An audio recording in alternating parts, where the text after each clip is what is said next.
Just a gentle reminder.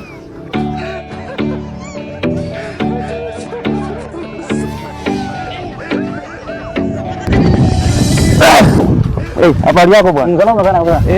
Unaendeleaje bwana? Niko sawa. Najua nimetembea huku kwenu sasa, tulikuwa tunafanya hiyo kazi. Mimi kazi nimefanya kuweka maji. Unaonaje hiyo kazi? Niko sawa. Iko sawa kabisa? Kabisa. Sasa, hata mimi nimezunguka huku kwenu. Na sijajua huku kunaitwa aje. Mimi naitwa Tobrerwa. Iko kaunti gani? Iko Pokot. Hii la Baringo. Ni kaunti Baringo. Na hii ni East Pokot ama West? East. Okay. Sasa mimi nimeona huku kwenu mko sawa kabisa. Na ninaona yaani ni mzuri. Shida tu ni maji, hakuna vile kuweka maji. Sasa maji mtaanza kupanda vitu hapa. Nafikiri next year mtakuwa na chakula nzuri hapa. Nyamuna sana. Nyamuna sana. Hiyo sasa ni yaani kutakuwa na chakula. Sasa mpande mahindi, mboga na nini ile mnapanda huko.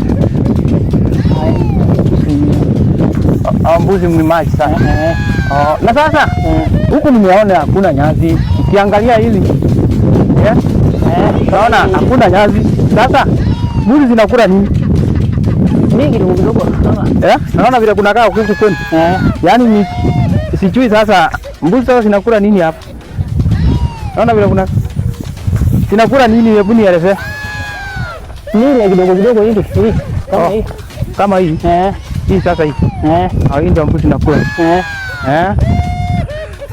Sasa lakini sasa hii ni tukae maji kidogo. Na weka ile range. Ile sasa tuliweka ile kwa chini. Okay. Naona huku sasa mkipanda sasa ama kuna mali mko na shamba pale chini. Nimekuweka ile nyasi kidogo. Ama mtaweka nyasi kidogo.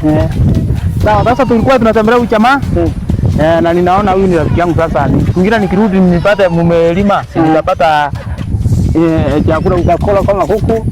Hata ile mbuzi kidogo hivi kama. Sasa mbuzi ni kidogo. Okay, sasa sitakuwa mimi. Sasa wewe unaitwa nani? Hawa watu wanachoshindwa. Wewe huyu ni nani naongea na yeye? Mimi? Ninaitwa Gedisha. Okay. Kina nzuri hiyo mpaka umecheka. Kumbe hata unajua jina lako ni nzuri bwana.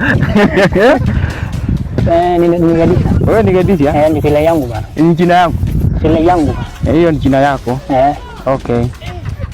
Sasa hebu salimia watu na lugha yako ndio wajue tuko kwenu kabisa. Wanafikiri huyu ni uongo tuko nayo sisi sasa. Salimia pale kwa kamera hii. Waambie wasalimie kwa lugha yenu.